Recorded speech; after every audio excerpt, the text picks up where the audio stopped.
2026 წლის 22 მაისს SpaceX-მა პირველად გაუშვა Starship-ის მესამე ვერსია.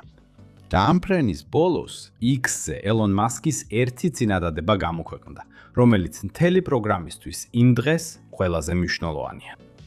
არც ერთი სითბოს დამცავი ფილა ბოლომდე არ დაიწვა. ვინც ბოლო 2 წლის განმავლობაში Starship-ს ადევნებდა თვალს, იცის რატომ არის ეს. შესაძლოა მთელი პროგრამის ყველაზე დიდი ეტაპი. ბუსტერი დაიკარგა, ძლიერად დაეცა წყალში და აფეთქდა. ზედა საფეხურზე ერთი ძრავა გამოვიდა მცხოვრიდან. და მიუხედავად ამისა, ან იქნებ სწორედ ამის გამო, ეს ფრენა ტრიუმფიო. და დღეს მას ეტაპობრივად განვიხილავთ, ყველა დეტალით, რაც სტრიმში ჩანდა.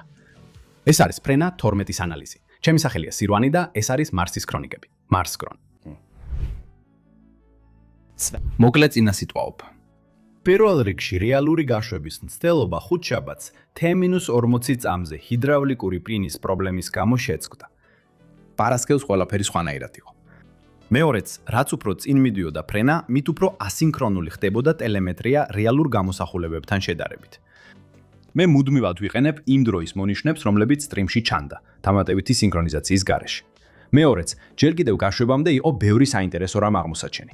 T-27 წუთსა და 24 წამზე სითბოს ფარის გვერდებზე ჩანს.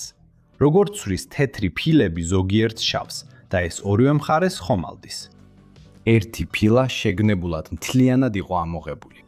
SpaceX სულ დაინახა რა მოხდებოდა თუ ერთი ფილა დააკლდებოდა, რა დაემართებოდა თავად იმ ადგილს და რა დაემართებოდა მის გარშემო არსებულ ფილებს. T-18 წუთსა და 20 წამზე ჩვენ ხედავთ მოდიფიცირებულ Starlink V3 სიმულატორებს. ესენი რეალურად გაზრდილი V3 mini სატელიტებია კამერებითა და სენსორებით, რათა მოგვიანებით თბოსაფარი გარედან შეამოწმონ. SpaceX-ში მათ შიდა სახელად Dodger Dog-ებს ეძახიან. ლოს-ანჯელესის Dodger Stadium-ის ცნობილი hot dog-ების მიხედვით. ორი მათგანი ბორტზე იყო. დანარჩენი 20 ნუცლერს თამის მხოლოდ სიმულატორები იყვნენ. T-17 წუთსა და 11 წამზე SpaceX ოფიციალურად აცხადებს მთვარის რელეის შელის შესახებ. მთვარის ორბიტაზე განთავსებული მთვარის Starlink-ების კონსტელაცია უზრუნველყოფს მთვარის ზედაპირზე ფართო და უწყვეტ კავშირს. მანამდე გამოყენებული რადიოსიხშირული სიგნალების ნაცვლად ეს კონსტელაცია ლაზერული კავშირებით მუშაობს. და T-4 წუთსა და 14 წამზე. შემდეგ ნამდვილი სიურპრიზი. SpaceX-მა გამოაცხადა, რომ Chun Wani, კრიპტოინვესტორი, რომელმაც დააფინანსა და უხელმძღვანელა Fram-2 მისიას, იქნება პირველი ეკიპაჟის წევრი მომავალი მარსის შემოვლის მისიისთვის. სულ 2 წლის განმავლობაში. მანამდე კი ის მონაწილეობას მიიღებს პირველ მთვარის შემოვლაში. თავარაუდოდ ჯარედ აიზეკმანის პოლარის პროგრამის ფარგლებში. ის რომ ასეთი რამ უკვე ახლა ცხადდება, აღსანიშნავია. მონოალი ბირჟაზე გასვლა თუ უკავშირდება ამას, თქვენს განსჯას უტოვებ. დაწერეთ კომენტარებში. უკუთვლა მიმდინარეობდა. T-17 წამზე ჩაირთო დელუჟის სისტემა. T-17 წამზე ჩაირთო დელუჟის სისტემა. T-3 წამზე ძრავები ამუშავდა. და შეხედეთ ამ შოკურ ტალღებს, რომლებიც ორივე მიმართულებით ვრცელდება ალიის სარტყელში. Ignition.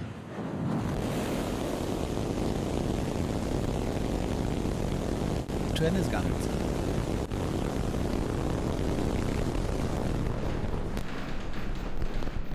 თქვენ გაშვების ტრაექტორის შორი უნდა გაჩერდეთ.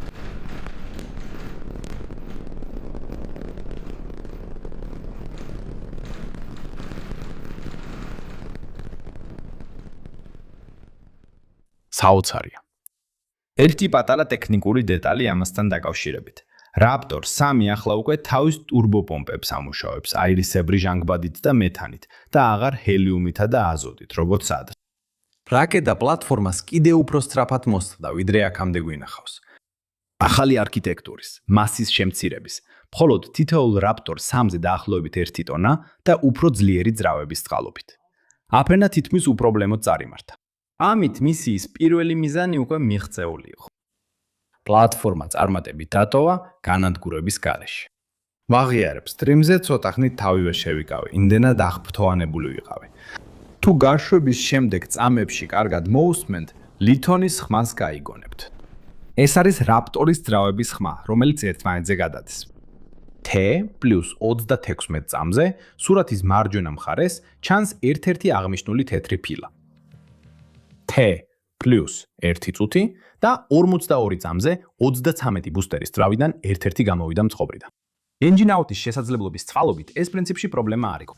ამ ფაზაში მით უმეტეს არა, მაგრამ როგორც მალე ვნახავთ, საბოლოოდ მაინც იმოქმედა.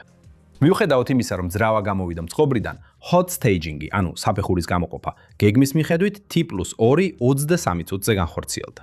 3 ცენტრალური ძრავა და 2 დამატებითი ძრავა, რომლებიც შუარგოლზე იყო განთავსებული, მუშაობას აგრძელებდნენ, ხოლო დანარჩენი 27 ძრავა თანმიმდევრულად გამოირთო. V2-ისგან განსხვავებით, V3-ზე ინტერსაფეხურ ერგოლი აღარ იყრება. ზედა საფეხურის 6 რაპტორი აინთო და ხომალდს ორბიტისკენ უბიძგა. მაშინაც კი როცა ის ჯერ კიდევ ქვედა საფეხურზე იყო მიმაგრებული. გამოყოფა მოხდა T + 2 32 წუთზე. და შემდეგ ხედავთ სურათის მარცხენა ქვედაკუთხეში, როგორ იწყებენ ბუსტერის ძრავები უცნაურად მუშაობას. სინქრონიზებულ ნელი მოძრაობის ვერსიაში ჩანს, როგორ იწყებენ შუარგოლის ძრავები გეგმიურად ამუშავებას. შემდეგ რამდენიმე მათგანი ითიშება. გარერგოლის რამდენიმე ძრავა ირთვება და იქაც ზოგი ითიშება. ხოლო T + 2 39 წუთზე ხდება ენერგეტიკული მოვლენა. აფეთქება, რომლის დროსაც ერთდროულად რამდენიმე ძრავა ითიშება. ანალიტიკოსებმა საზოგადოებაში ეს უკვე საკმაოდ ზუსტად დაადგინეს. სავარაუდოდ ერთ-ერთ ცენტრალურ ძრავას E5-ის ან E6-ის ენერგეტიკული მარცხი ჰქონდა და ამ დროს დაახლოებით 16 მეზობელი ძრავაც გაიყო. ეს არის მინუსი, როცა ძრავებს შორის დამცავი ფარი არ გაქვს. აფეთქებულ ძალას შეუძლია მთელი დანადგარის ნახევარი თან გაიყოლოს. მწყობრიდან გამოსვლა იწვევს იმას, რომ T + 2 წუთსა და 51 წამზე მხოლოდ 5 ძრავა მუშაობს უცნაურ კონფიგურაციაში, ნაცვლად დაგეგმილი 13-ისა. მაგრამ ეს 5-იც მწყობრიდან გამოდის T + 2 წუთსა და 59 წამზე და ბუსტერი უკონტროლოდ ეცემა უკან. რატომ აკეთებს SpaceX ამ hot staging-ს და რა პრობლემები ახავს ამას, დეტალურად ავხსენით ცალკე ვიდეოში. ის რა თქმა უნდა ქვემოთ არის ბულად მოცემული. სანამ გემს გავყვებით, რომელიც ახლა ამ ფრენის ნამდვილ ვარსკვლავად იქცევა, მოკლედ თქვენთან. თუ ეს წამზე ანალიზი მოგწონთ, დააწექით hype-ს. თუ ეს ახლა გაქვთ და ერთი ლაიკი გამოწერა ან კომენტარი არხს ძალიან ეხმარება. განსაკუთრებით ასეთ ახალ ვიდეოზე. გმადლობთ, გავაბრძელოთ.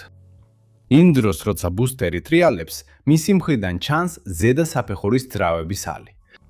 საზოგადოებაში ზოგიერთი ფიქრობს, რომ მოტრიალება არასწორი მიმართულებით მოხდა.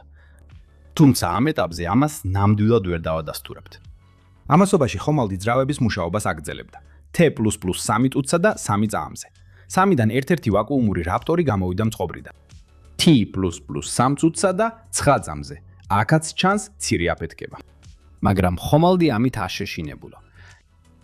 გადაცემა დაბრუნდა გაყოფილ ხედზე და ბუსტერი სტაბილიზირდა, მიუხედავად იმისა, რომ საკუთარი ბიძგი აღარ ჰქონდა. გეგმის მიხედვით ისედაც მექსიკის ყურეში რბილი წყალში დაშვება იყო გათვალისწინებული. კოშკის დაჭერა არა.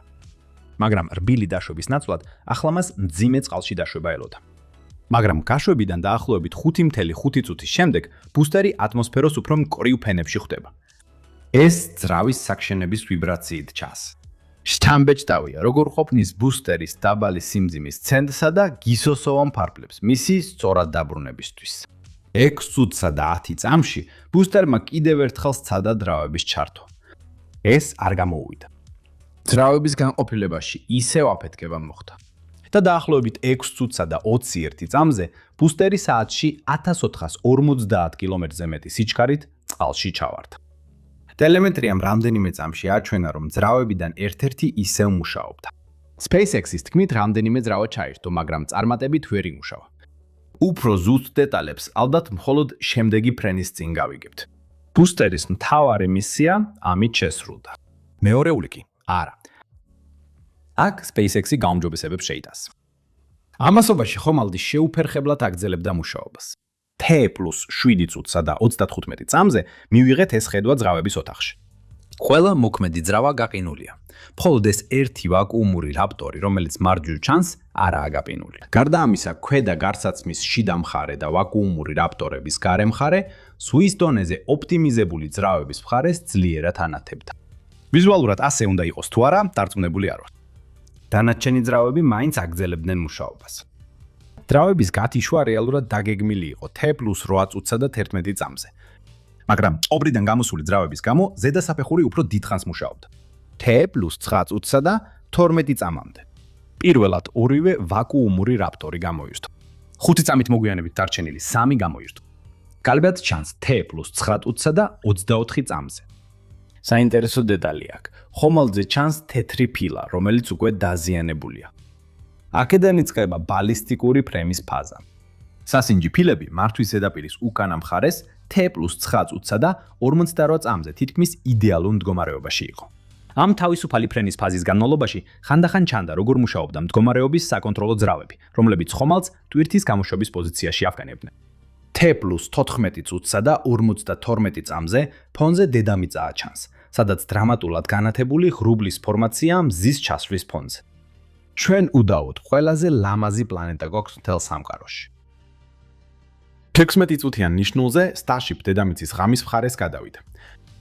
T+17 წუთსა და 51 წამზე პირველად ვიხილეთ ტვირთის განყოფილება. ზუსტად იმ დროს, როცა Starlink-ის ლუკი გაიხსნა. ამ დროს ხომალდი 185 კილომეტრის სიმაღლეზე იყო და კიდევ უფრო მაღლა ადიოდა. T+17 წუთსა და 52 წამზე ხომალდს გარედან ხედავთ ერთ-ერთი მართვის ზედაპირის კამერიდან. თითქმის ისეთი შთაბეჭდილება რჩება, თითქოს იქ ვიღაცა სახლშია. სხვათა შორის, სწორედ ამ გუმბათის ქვეშ ტვირთის სექციაში მდებარეობს მეთანის ავზი. პირველი მოძრაობა დაფიქსირდა T+19 წუთსა და 16 წამზე. შემდეგ ამოქმედდა PES დისპენსერის უფრო ძლიერი ძრავები, ანუ გამოთხორცნის მექანიზმი და T+19 წუთსა და 40 წამზე პირველი სიმულატორი გამოაგდეს. შემდეგ მოხვა კიდევ 19 სატელიტის მაკეტი. ყველა იდეალურად იქნა გაშვებული. მნიშვნელოვნად უფრო სწრაფად ვიდრე წინა ფრენებზე. შემდეგ მოვიდნენ ორი მაკეტი კამერებით. თქვენს რომ ფოტოებს მოგვიანებით მივიღებდით, მაგრამ SpaceX-მა უკვე T+27 წუთსა და 32 წამზე აჩვენა კადრები, სადაც Dodger Dogs-ები მიფრინავდნენ. ჩანს, როგორ გამოაქვთ სატელიტი ტვირთის განყოფილებიდან. და შემდეგ პირველად ვხედავთ იმას, რაც აქამდე არასდროს გვინახავს. Starship-ს გარედან. კოსმოსში.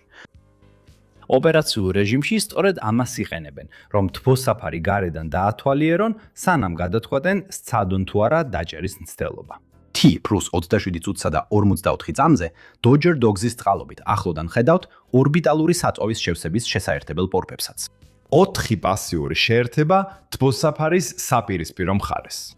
სატელიტების ფარები გამოირთო, რათა ხომალდის სიბნელეში გამოჩნდეს. ამ დროს ჩანს, როგორ იწყებს ნელ-ნელა დახურვას ლუკი.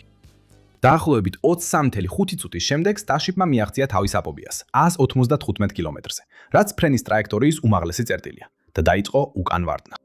ბოლო სატელიტის გაშვების შემდეგ მივიღეთ ეს ეპიკური კადრები, სადაც მზე პირდაპირ ეცემა ტვირთის განყოფილებაში. დაახლოებით 29 წუთის შემდეგ ლუკი დაიხურა. ზედასაფეხურის ძრავის მსობრიდან გამოსვლის გამო რაპტორის ხელახალი გაშვების დემო გამოტოვეს. არ სურდათ ხომალდის რისკის ქვეშ დაპენება, სანამ ატმოსფეროში დაბრუნება არ იქნებოდა დასრულებული. შემდეგ იყო კიდევ ერთი თავისუფალი სვლის ფაზა, რომლის დროსაც მართვის ზედაპირები და ბრუნვის მართვის ძრავები ხომალდს ატმოსფეროში დაბრუნებისთვის ამზადებდნენ. 40 წუთიდან ხედავთ ქალაქის განათებებს აფრიკის სამხრეთ ნაწილში. 42 წუთის შემდეგ Starship ჯერ კიდევ 26,650 კილომეტრზე მეტი სიჩქარით მოძრაობდა 116 კილომეტრის სიმაღლეზე. ამ მაღალი სიჩქარის გამო მიუხედავად უკიდურესად თხელი ატმოსფეროსი, ნელ-ნელა პლაზმა წარმოიქმნა. ეს მოწითალო ვარდისფერი ნათება სწორედ ეს პლაზმაა. შემდეგი რამდენიმე წუთის განმავლობაში პლაზმა უფრო და უფრო მკვრივი ხდებოდა და მომხიბვლელ ფერებს ირებდა. ჩვეულებრივ ატმოსფეროში დაბრუნებისას კავშირი შეუძლებელია, რადგან სიგნალები ვერ გადის. მაგრამ Starship-ის ზემოთ პლაზმა არ იყო და Starlink-ის ანტენების წყალობით ბორტზე მთელი დაბრუნების პროცესში უწყვეტად ვირებდით მაღალი გარჩევადობის გამოსახულებებს. 47 წუთის შემდეგ პლაზმა უკვე აშკარად უფრო სქელი იყო. T+56 წუთსა და 45 წამზე ჩანს, როგორ იწყებს გემზე არსებული საკომუნიკაციო კაუჭი ნათებას. მაგრამ ფილები უძლებენ. 47 წუთის ნიშნულზე გემი მიაღწია მაქსიმალურ გათბობას. ყველაზე მაღალი სიცხე იყო და თითქმის 60 წუთის შემდეგ პლაზმა ნელ-ნელა გაიფანტა და სითბოს ფარი გაცივდა. მაგრამ ყველაზე დიდი აეროდინამიკური დატვირთვა ჯერ კიდევ წინ იყო. ზუსტად 1 საათის შემდეგ გაშვებიდან დაახლოებით 43 კილომეტრის სიმაღლეზე. ნაპერწკლები, რომლებიც ჩანს, სითბოს ფარის ნამსხვრევებია, რომლებიც ცილდება და იწვის. ჩვენ ასევე მივიღეთ G ძალის მაჩვენებელი ეკრანზე. ხომალდმა მხოლოდ ძალიან მოკლე დროით მიაღწია პიკს T+1 საათი, 3 წუთი 45 წამზე. 0.1G და სხვა დროს ყოველთვის 2G-ზე ქვემოთიო. ეს უფრო რბილად წარიმართა ვიდრე უმეტესობა ატრაქციონებისა. ამ ხელახალი შესვლის Max Q ფაზის დროს სამმართველო ფრთები მათი გამძლეობის შესამოწმებლად გამოიცადა. ისინი გამოცდას გაუძლეს T+1 საათი 1 წუთი 1 წამზე. T+1 საათი 2 წუთი 25-ზე დაიწყო გაშვების მხარეს დაბრუნების მოხვევის მანევრი, მოკლედ RTL-RTLS. ამ დროს ხომალდი აჩვენებს, რომ შეუძლია ფრთების დახმარებით მოხვევა შეასრულოს.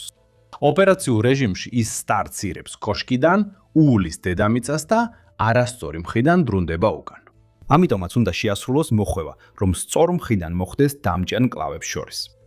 ამ J-ფორმის მოხვევას შესანიშნავად ხედავთ აჩქარებულ კადრებში, როგორ მოძრაობენ ფრთები და ხომალდი პირდაპირ რეაგირებს. 1 საათისა და 4 წუთის შემდეგ Starship ისევ ზებგერითი სიჩქარის ქვემოთ მოძრაობდა და დაიწყო საბოლოო დაშვების სეკვენცია, ეგრეთ წოდებული belly flop. ის ვარდებოდა როგორც პარაშუტისტი, პირდაპირ მიზნისკენ. 1 საათისა და 5 წუთის შემდეგ დაიწყო ბოლო მოტრიალება, სიმულირებულ დამჭერ კოშკთან სწორად გასასწორებლად. ჩვეულებრივ გასწორება იწყება 3 ძრავით, მაგრამ ძრავებთან დაკავშირებული პრობლემების გამო SpaceX-მა მხოლოდ 2 ძრავით სცადა. T+1 საათი 6 წუთი 7 წამზე დაიწყო დაშვების ძრავების ანთება. გემი გასწორდა და მივიღეთ ეს დაუჯერებელი ხედვა დრონიდან, რომელიც ინდოეთის ოკეანეში ელოდა. 2-დან 1 ძრავა გამოირთო და ბოლო მეტრებზე გემი მხოლოდ 1 ძრავით მიუახლოვდა წყლის ზედაპირს. შემდეგ კიდევ ეს ხედვა ადგილზე არსებული ბუით. SpaceX-მა ისევ დრონზე გადაიტანა კადრი. გემი ცოტა ხანს ვერტიკალურად იდგა, მელა გადაიხადა, გადაიხარა და წყალში ჩავარდა. ამის შემდეგ დიდი აფეთქება მოხდა. როგორც მოსალოდნელი იყო. ან დრონის პერსპექტივიდან სითბოს ფარი შესანიშნავად ჩანდა, სანამ ხომალდი აფეთქდებოდა. დაზიანებულია კი, მაგრამ სერიოზული ზიანის გარეშე. ილონ მასკმა მოგვიანებით X-ზე დაადასტურა, რომ არც ერთი ფილა არ დამწვარა. და სწორედ ეს არის ერთ-ერთი ყველაზე დიდი ეტაპი მთელი Starship-ის პროგრამისთვის დღემდე. SpaceX-ის თანამშრომლები სიხარულით გაგიჟდნენ. ჩვენც სტრიმში აღფრთოვანებულები ვიყავით.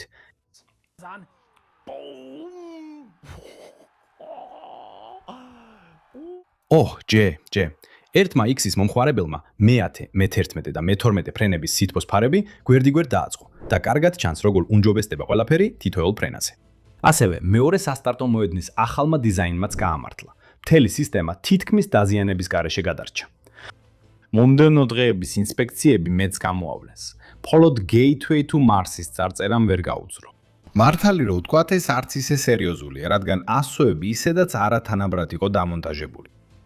ამ წარმატებულმა მისია ნიშნავს, რომ შემდეგ ფრენას მალე უნდა ველოდოთ. რამდენიმე გაუნჯობესება საჭიროა, განსაკუთრებით ბუსტერის დაბრუნებისას, მაგრამ არაფერი განსაკუთრებული, მხოლოდ ცრილმანებია. მომდევნო ფრენას 6-დან 8 კვირაში ველოდებით. დაწერეთ კომენტარებში, როდის ელით შემდეგ მისიას. ჩემი სახელია სირვანი და ეს იყო მარსის ქრონიკები. მადლობა ურევისთვის. Pera Spera ad Astra. დიდი მადლობა.